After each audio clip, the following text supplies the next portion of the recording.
So the benefits to campus from composting, they're not necessarily direct benefits. They help a little bit in terms of our carbon emissions. When we're thinking about how much greenhouse gases we're emitting as a campus, composting can actually decrease the amount that we're emitting, which is really important. It's something that we're looking at as a whole campus unit in terms of burying trash, burning trash, like neither of these are good. We need to produce less trash. One way to do that is to compost our organic material and to really think hard about the things that we can't compost. And I think those are the two most important reasons that composting is important, especially for Baltimore residents. Another one is composting is just great. It creates like nutrient-rich soil, which we really need.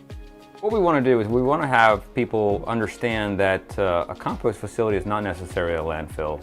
It's a place where materials come to get renewed. It's a second life for that banana peel, for that compostable fork, for that compostable cup. A PLA cup is just fine. Your pizza boxes. If you don't finish all your pizza, keep the pizza in the box, bring the box to us and we'll compost it. Don't throw it in the landfill. It won't get another life there. Bring it to a compost facility is, in my opinion, the way to go. Incineration is sort of a short-term answer. We really want to build our soils back up. When you burn it, you're making some energy there from the heat. You don't have a viable product at the end. Here, the heat is more of a transfer. It's the energy used to take it from a piece of lettuce back to being, food for another plant for lettuce.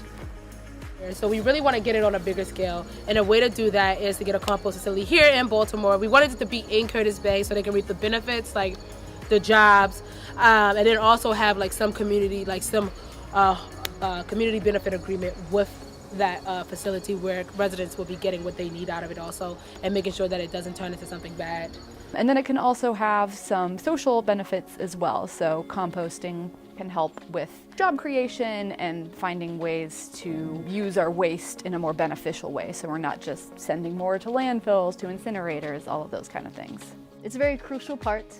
Without, composting, without decomposition, that process as a whole, then basically our forest floors, our grasslands would be filled with just a bunch of waste in a sense. You get this continuous loop where you have input from the customer, you have your carrots and your eggs and all your food scraps are going into the process. It's getting blended with the carbon from the yard trim side of the site and then turned into Class A viable compost, and then turned around and put back onto fields and crops and flowers to grow more plants and food for people.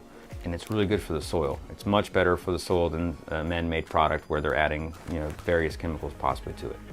It can also help with land and soil quality off campus. So when that food is biodegraded into something better, then it can be used to grow more plants, help with biodiversity. When you compost it, you retain more of those nutrients to put back into the soil.